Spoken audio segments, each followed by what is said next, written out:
This video is going to address the topic of measures of center, specifically mean. Let's go ahead and get our page set up. We need first a horizontal line that's about 4 lines down from the top.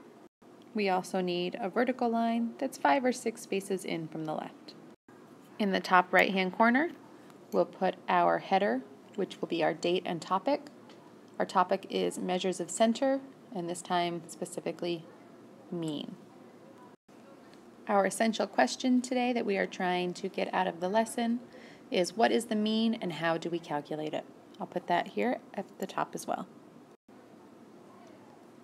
The mean is a measure of center. It's one way to think about average.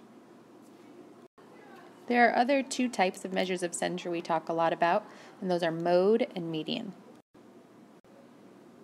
The mean is one measure of center, and it's the value you get if all the data is combined and then redistributed evenly.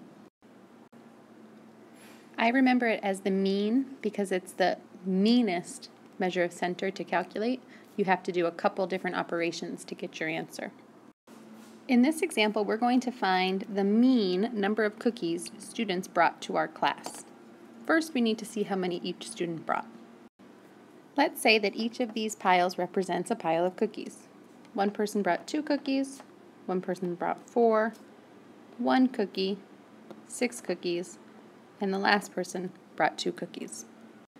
If we want to find the mean number of cookies that each student could have, we would want to combine all of the cookies into one big pile first.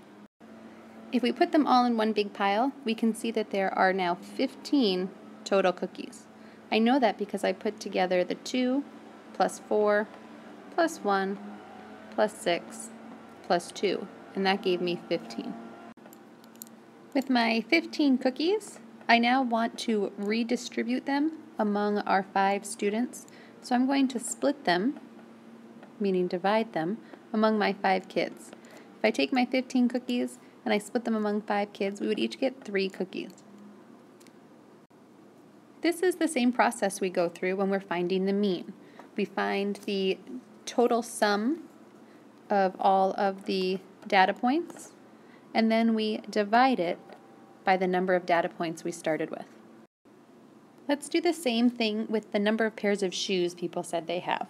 So 4 people were surveyed, and they said they had 14, 6, 8, and 20 pairs of shoes.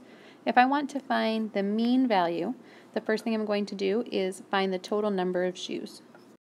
To do that, I simply need to add 14 plus 6 plus 8 plus 20.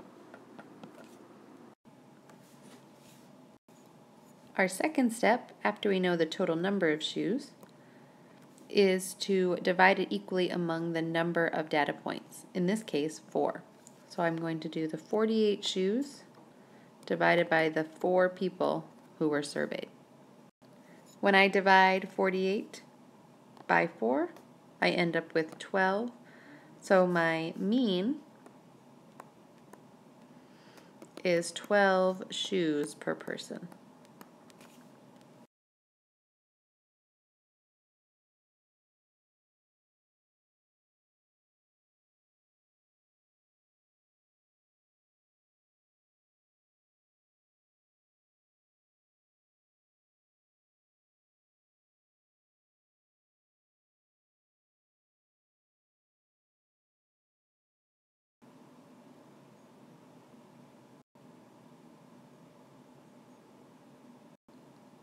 How'd you do?